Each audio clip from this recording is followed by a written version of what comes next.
This is going to be my first video that I'm going to make without Travis and Shedeur at Colorado. Isn't that weird? It's kind of weird how like life just changes and it keeps turning and it just is what it is. As we head into this offseason, I'm super excited to watch how Colorado builds, how they grow, how they get better, and the things that they're able to do. And I am super excited to be able to be a part of it and to be able to talk about it on my channel. My Texas Longhorns have officially lost, and so have the Pittsburgh Steelers. So I am officially 100% in the offseason. So now I can refocus my energy on all of my teams and do everything that I was doing before the season started now in the offseason. So if you're new here and you're here for the Colorado content, welcome. I want you to know that I follow 3 teams. I follow the Texas Longhorns, I follow the Pittsburgh Steelers, and I follow the Colorado Buffaloes. Now, all 3 of those programs are at different points in their football, stardom, fandom, whatever. And so the way that I cover all of my teams is the exact same. However, I have different expectations for different teams. So I don't have the same expectations for Texas that I have for Colorado, or obviously the Steelers are a professional team, so we'll just leave that where it's at. As a reminder,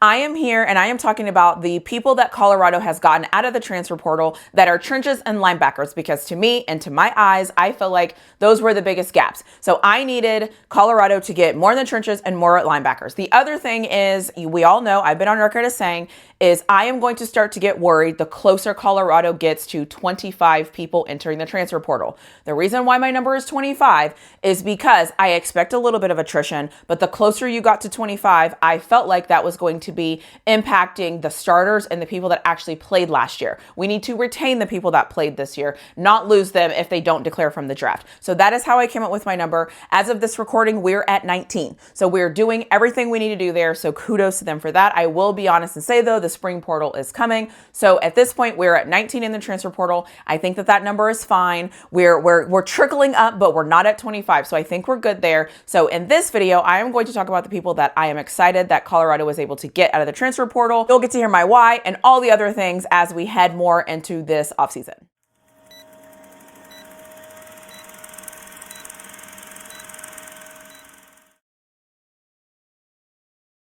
Before I get to all the things, I will like to say a couple of things. I don't watch Well Off, so I'm not going to be here critiquing anything that's happening there. I don't watch that. I'm here for the football. I've said many of times, I don't want to get to know these players on a personal level. I want to stay objective and I want to be able to give my thoughts on what I see that they put out in between the lines on the football field. So the only thing I will be watching is the spring game.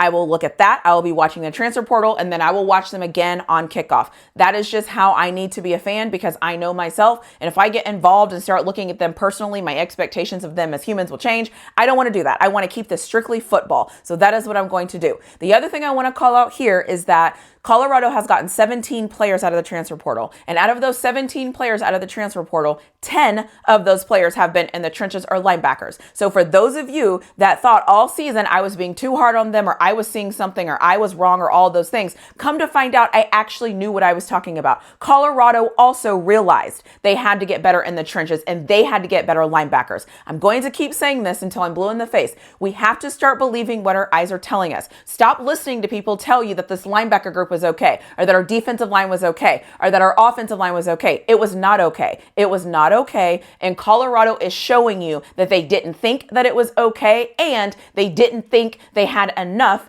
right now to start the 2025 season. So they're getting more talent out of the transfer portal. I always say this, pay attention to what coaches do. Do not pay attention to what coaches say. Pay attention to what they do. What they do in their actions is going to tell you how they feel about their team. So having said all of that, let me get into the people that they have gotten in the transfer portal that I'm excited to see, because some of these guys, I got it, big bodies. All I've asked for is big bodies over 300 pounds. We've gotten some of those. So let me just talk about them as we head into this spring season. So the first person is they got Kalen Salter, which I believe is the brother of the quarterback that they got. He plays linebacker and he has 6'2", 225. Thank you very much for him. We appreciate it. We need all the linebackers we can get. The other one is it Maravas, or did I type that wrong? French. He's a linebacker. He's 6'2". He's 225. I believe this is the guy that came from UTSA. Perfect. Amazing. I appreciate that. Like his size, like his height, like everything. Linebacker, he's played. Appreciate that. I love it. Listen, I will never get mad at any team bringing in talent. Bring in all the talent, figure out the rest later. So thank you, thank you, thank you, thank you.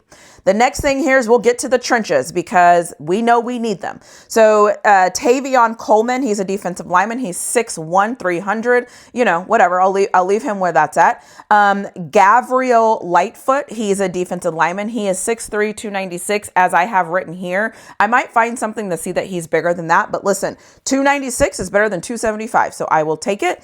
And then Zarian McGrill, he is looks like an interior offensive lineman. He is 6'2", 308. Yes, thank you very much.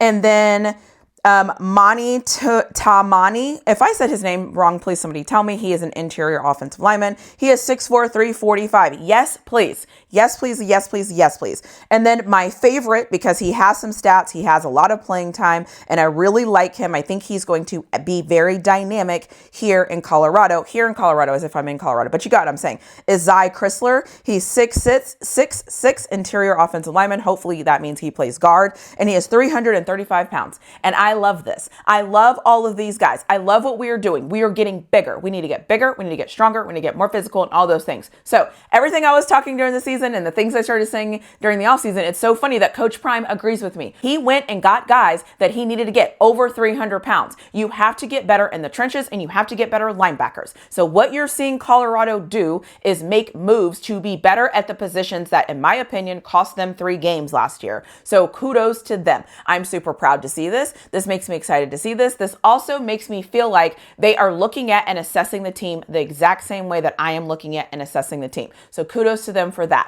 The other things I'm going to be paying attention to, because I know I said I'm just going to focus on the trenches and linebackers. However, I'm going to be paying attention to what happens in that running back room. The reason being is because I don't believe no quarterbacks can be successful if you don't have a running game. To be quite frank, Texas, in my opinion, lost the semifinal game because they didn't have a running game. And the guys that they had at running back were the guys that had to play running back because we lost 2 of our running backs. So the reason why I'm saying that is I'm going to be paying attention to see what Colorado does with their running backs. Am I going to talk about it and give my 2 cents about it? I don't know, but it's just something I'm going to be looking forward to. We're in the part of the year to where games are not going to be played, so we're not really going to see the impact of the things that these people do. However, I am not going to sit here and pick apart a video and try to guess what I think is happening and look at guys on film and be like, oh my God, he looks so big. Oh my God, he looks bigger than he did last year. Oh my God, we're going to be better than we did last year. Oh my God, we're going to have an elite this. Oh my God, we're going to be great there. You're not going to get that from me here because I don't know that to be true. And I will never say that until I see it on the field. You have to prove it to me. You don't get to just come in and me think that you're great. You have to prove to me that you are great. So that is how I'm going to run this channel. Never going to get too high, never going to get too low. And I'm just going to expect these guys to go out and do the job. I hope soon there's an offensive line coach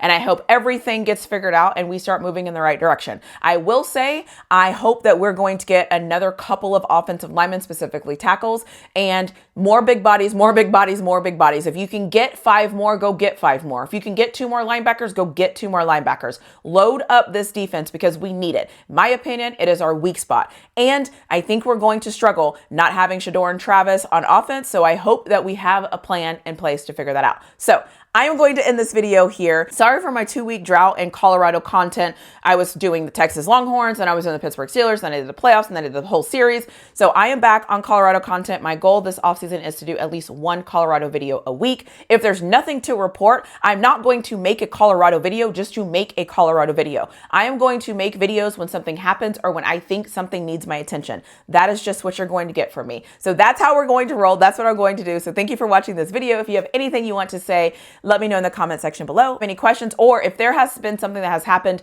that you want me to make a video on, let me know. Drop it in the comment section below. I will look into it and I will see how I feel about it, and then we'll move forward that way. But as always, I will see you in my next video. Thank you so much for watching.